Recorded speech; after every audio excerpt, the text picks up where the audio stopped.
আরাফাতের ময়দানে আল্লাহ তাআলা হাজিরদেরকে যখন ক্ষমার ঘোষণা দেয়, তখন শয়তান নিজেকে অত্যন্ত বেশি অপমানিত এবং লাঞ্ছিত বোধ করেছিল। আর বদরের যুদ্ধে যখন মুসলমানদের বিজয় হয়, তখনও শয়তান নিজেকে লাঞ্ছিত বোধ করেছিল। আবার সালাতের বৈঠকে যখন আমরা আশহাদু আল্লা ইলাহা সময় এই আল ইশারাতু বিস সাব্বাবা, এই আঙ্গুলটার নাম কি? সাব্বাবা। আমরা অনেকে বলি শাহাদাত আঙ্গুল, আসলে এটা শাহাদাত আঙ্গুলি নয়, এটার নাম হচ্ছে সাব্বাবা। এই সাব্বাবা আঙ্গুলি উঠিয়ে যখন আমরা এরকম ইশারা করি, কয়েকটা বর্ণনা আছে। পুরো সময় আঙ্গুল তুলে রাখবেন, এটা আছে। আবার পুরো সময় এরকম নাড়াবেন, এটাও আছে।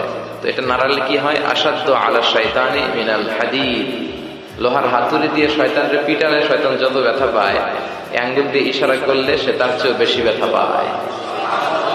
এর কারণ এই আঙ্গুল দিয়ে তাওহীদের ঘোষণা দেয়া হয়। আমরা সবাই তাওহীদের পক্ষে না বিপক্ষে?